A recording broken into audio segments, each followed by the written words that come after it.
Players love hoarding. Loot, upgrades, pets, cosmetics. If it can go in a bag, they want it. But building the system that makes it all possible, that's where things get complicated. Hiro's inventory system provides everything you would expect for your game's item management needs. Whether they came from completing an achievement or from your in-game store, Hiro handles all of the heavy lifting right out of the box. In this video, you'll learn how to implement Hiro's inventory system into your game, and then see it in action with one of our free-to-download sample projects. Almost every game out there uses some sort of inventory system to store items that the player has earned. Hiro takes care of many frequent actions such as persistently storing items across play sessions, granting and removing items, consuming items to grant other rewards, and updating metadata on specific items, allowing you to have custom properties like stats, durability, and more. Almost every activity in your game will reward your players with items, so you're going to need a way to store and manage them all.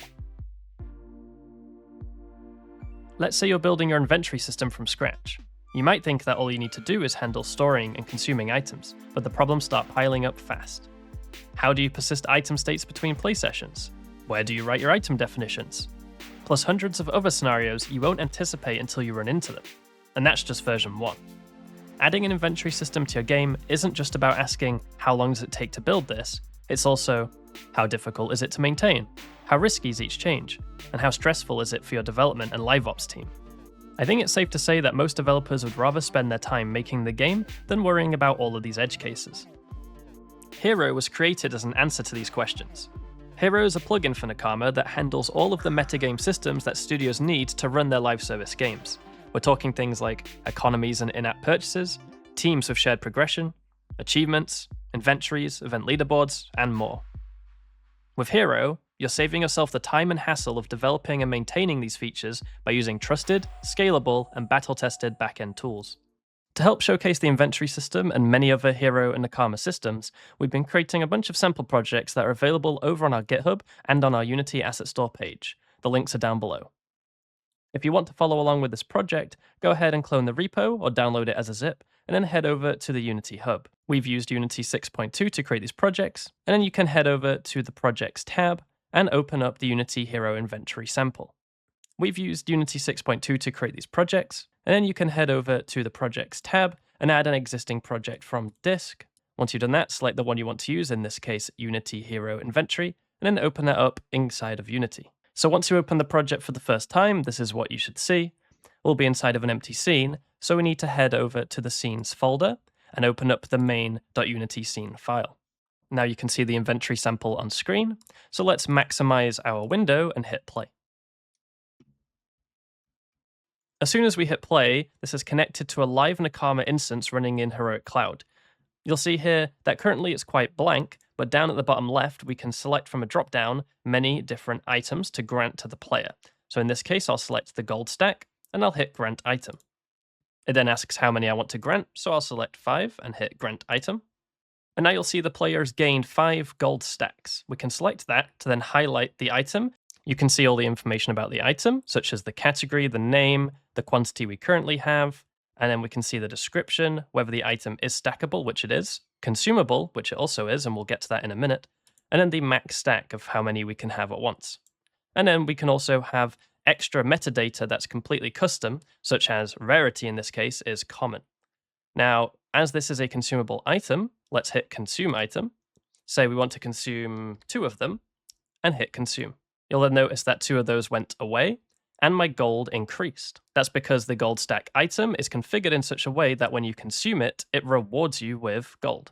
If you wanted to, you could then select the remaining ones and hit Remove Item, entering free, and remove.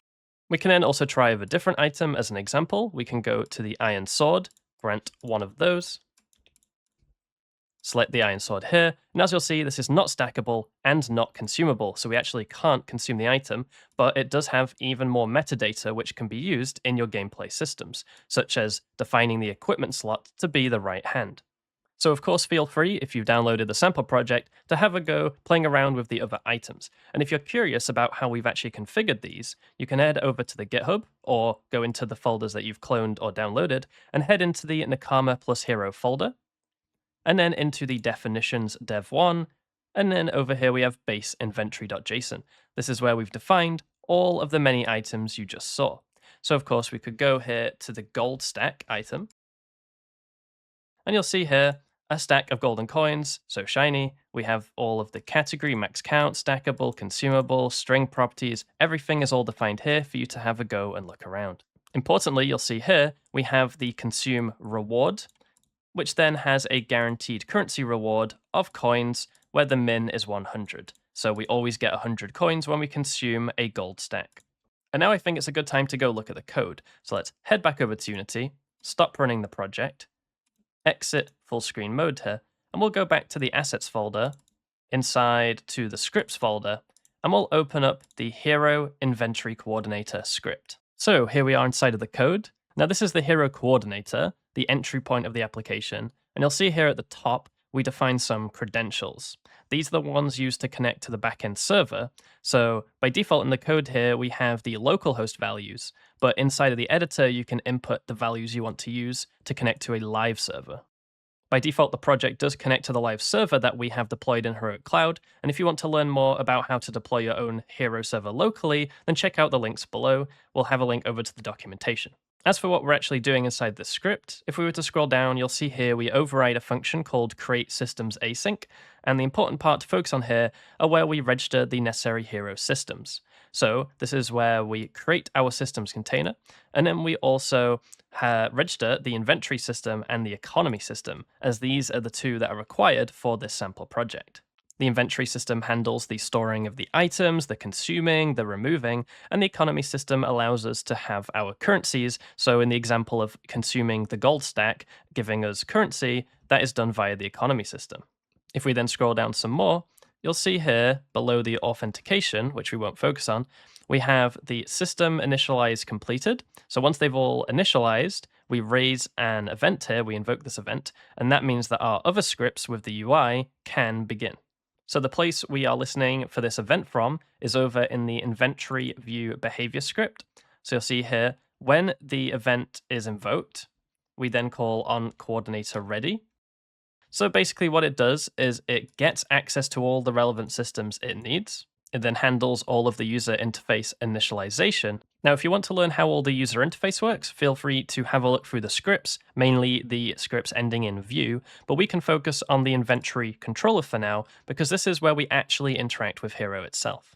This is where we handle caching information we get back from Hero, we handle enforcing a max inventory size, and if we scroll down a bit further, you'll see here we have the inventory operations. So this is where you can see the code for how simple it is to, for example, refresh the inventory. We simply clear the cache list of items, refresh the systems, and then add the items that we got back and return them to whoever's calling this function. This is how we can update the UI via the refresh button. If we scroll down even further, you'll see here at the bottom we have the item actions. So this is, for example, when we select an item and hit grant, and once we've selected the quantity, we then call this function.